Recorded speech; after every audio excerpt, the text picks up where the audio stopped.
अस्सलामु अलैकुम मेरे मोहतरम अजीज़ दोस्तों। बनी इज़राइल में एक औरतनुमा आदमी रहता था। बारीक आवाज़, बगैर दाढ़ी। वो अपनी शक्ल से फ़ायदा उठाते हुए औरतों का मसाज करता।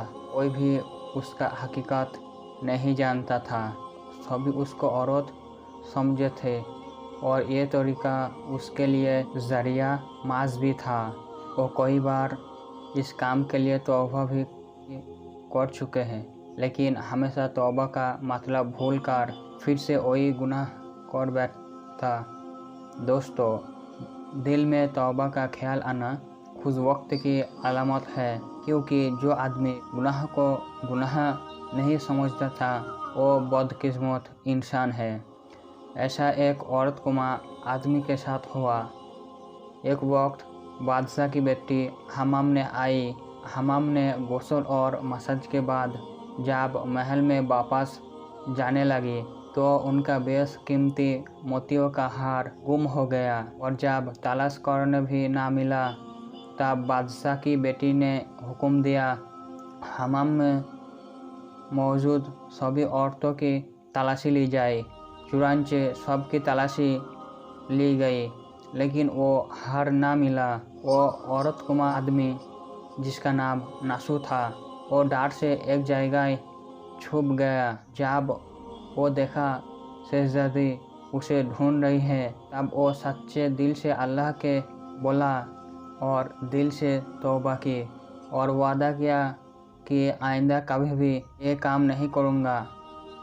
मेरी लाज रख, तो ही मेरी इज्जत रखने वाला, मुझे रुस्वा होने के लिए बचा ले। अभी वो तौबा ही कर रहा था कि अचानक बाहर से आवाज़ आई, नासू को छोड़ दो, हार मिल चुका है। नासू शहजादी से इजाज़त लेकर अपना घर चला आया। नासू ने कुदरत का करिश्मा देख लिया था और हमेशा हमेशा के लिए उस काम के लिए तौबा भी कर चुका था। लेकिन कहानी यहाँ ख़त्म नहीं हुआ। फिर वो कई दिनों हमाम में ना गया था, तो शहजादी ने बुलावा भेजा कि वो हमाम में आकर मेरा मसाज करे, क्योंकि शहजादी ख़ास तौर पर उसी से मालिश करवाया करती थी। जब नासू को एक खबर मिली तब वो बहाना बना दिया कि हाथ में दर्द है, मैं मसाज नहीं कर सकता, और हमाम ना जाने का फैसला किया। लेकिन सभी औरतें उसी को चाहती थी और उसी से मसाज करना पसंद भी करती थी। जब नासू ने देखा इस शहर में रहना उसके लिए मुनासिब नहीं है, तो गलत तरीके से कमाया हुआ माल गरीबों में बांट कर शहर से दूर निकल गया और एक पहाड़ी पर डेरा डालकर इबादत इलाही में मशगूल हो गया। फिर एक दिन उसकी नज़र एक गाय पर पड़ी जो उसके करीब घास चर रही थी। उसने सोचा, ये किसी चरवाहे से भागकर यहाँ पर आ गई है, क्यों ना मैं इसके देखभाल करूँ और जब इसका मालिक आएगा वापस कर दूँगा। लिहाजा नासू उसे देखभाल कर रहा था। कुछ दिनों बाद गायों ने एक बच्चा दिया था और नासू ने दूध का इस्तेमाल भी शुरू कर दिए। कुछ दिनों बाद एक तिजारो काफिला रास्ते से भूलकर उधर आ गया। काफिले वाले नासू को देखा तो पानी मांगा। नासू ने पानी के बजाय सबको दूध पिलाकर सैरात कर दिया। काफिले वाले नासू के मेहमान नवाजे के लिए बहुत खुश थे और नासू से शहर जाने का रास्ता पूछा। नासू उन्हीं को आसान और नज़दीक का रास्ता पता बता दिया। उस लोग जाने के पहले नासू को बहुत सारा माल दे गए। नासू ने उन्हीं पैसों से वहाँ कुआं खुदवाया। आहिस्ता आहिस्ता वहाँ लोग बसने लगे और मकाम भी बनने लगे। वहाँ के लोग नासू को बहुत इज्जत और एहतराम से देखता है। जब नासू के चर्चा बादशाह पर इल्म हुआ तब बादशाह के दिल में नासू से मिलने के लिए ख्वाहिश पैदा हुई। ये बादशाह उसी शहजादी का बाप है जिसके नासू मालिश किया करता था। बादशाह के दिल में जैसे ही नासू से मिलने के लिए ख्वाहिश पैदा हुआ, तब वो बादशाह नसू को पैगाम दिया कि बादशाह से मिलना चाहता है, मेहरबानी करके तशरीफ ले आए। पैगाम मिलते ही नसू ने मिलने के लिए इनकार कर दी और माजरत चाहिए कि मुझे बहुत सारे काम हैं, मैं नहीं आ सकता। जब ये खबर बादशाह तक पहुंची, उसे बहुत ताज्जुब हुआ। फिर कहने लगा, अगर नसू नहीं आ सकते तो मैं खुद वहाँ जाऊंगा। फिर एक रोज़ बादशाह नसू से मुलाकात करने के लिए निकला।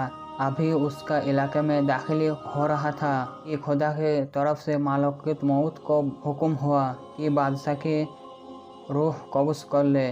और बादशाह के नसू की मोहब्बत के देखते हुए लोगों ने नसू को तख्त पर बिठा दिया और बादशाह वक्त बना दी। नसू ने अपने मुल्क में निज़ाम कायम किया और उसी शहजादी से शादी किया। एक दिन नसू तख्त पर बैठकर लोगों का फरियाद सुन रहा था कि एक शख्स आया और कहने लगा, कुछ साल पहले मेरे गाय गुम हो गई थी, आपकी अदालत से गाय का तलबकार हो। नसू ने कहा, तुम्हारे गाय मेरे पास है, आज जो कुछ मेरे पास है ये तुम्हारी गाय की वजह से ही है। और नसू ने हुक्म दिया, मेरे मालो दौलत का आधा हिस्सा इस गाय के मालिक को दे दिया जाए।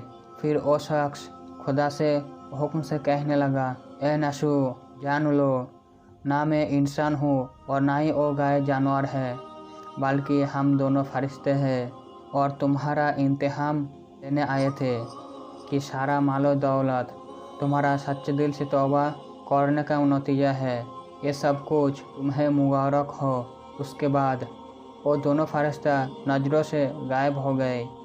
तो मेरे मोहतरम अजीज़ दोस्तों, इसलिए सच्चे दिल से तौबा करने वालों को तौबातुल नसूह कहते हैं। तौबातुल नसूह से मुराद ख़त्मी तौबा है, ऐसी तौबा जिसके बाद गुनाह की तरफ वापस लौटना नामुमकिन है। इंसान खता का पुतला है, अपनी माजी की तरफ नज़र दौड़ाए। हम बेशुमार गुनाह करके भूल चुके हैं। कुछ ऐसे हैं जो याद है कि अल्लाह पाक हम सबको तौबातुल नसूह की तौफीक अता फरमाए। आमीन या रब्बुल आलमीन।